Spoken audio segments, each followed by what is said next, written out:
issues. Please welcome marriage and family therapist and the host of the Love and Sex Show with Dr. Jen on Sirius XM Radio, Dr. Jen Berman. Hi, Dr. Berman. Hi, how are you? Nice to meet you and welcome. Thank you so much.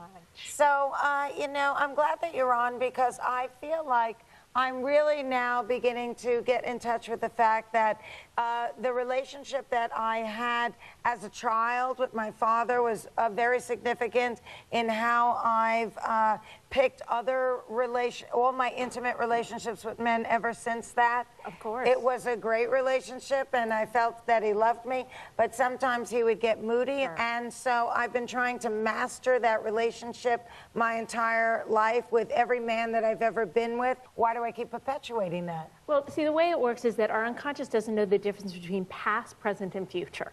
And when you were that little girl, well, yeah, but when you were a little girl, your kids are egocentric. They're supposed to be egocentric, so they think everything is about them. So if your father was moody, as a little girl, you probably thought, oh, I'm doing something wrong. If only I was more lovable, if I was more this or more that. And you probably had nothing internalize to do with me. I'm sure it had nothing to do with you. We internalize that, and then because our unconscious doesn't know the difference between past, present, and future, it's always trying to resolve old wounds in the present. Interesting. So you are then very likely to pick the moody guy and then try to make him not moody because that would prove to your unconscious, I am lovable. Yes. So when we I keep repeating the same relationship to try and master it, right? Exactly. It's called repetition compulsion. Now, what is this concept of no strings sex? What is that about?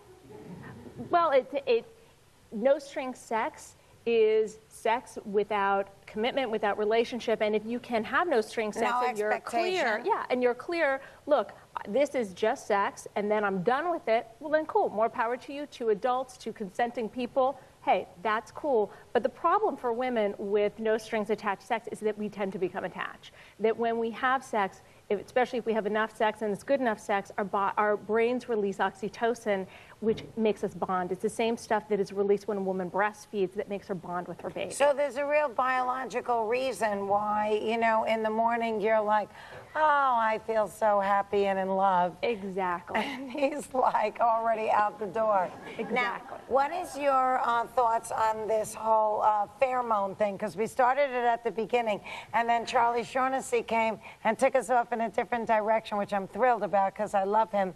But we're going to end up going back to it, and I'm curious as an expert, what do you think? Is there any validity to that? There have been a lot of studies that say that pheromones really help us to be drawn to certain people, and even that taking birth control pills or hormones can throw off our ability to smell out the right person. But ultimately, it's really about the relationship. Fortunately, that's not my problem since I've had a hysterectomy. Go ahead. Well, but that can throw off your picker. Yeah, that can throw off the pheromones. My yeah, pick too? absolutely. Yeah, absolutely. But I'm on an estrogen patch. Wait, there's hope. And maybe we'll balance it out. But in the end, it's really about the relationship and about being conscious and making sure that you don't recreate old patterns that haven't worked for you in the past.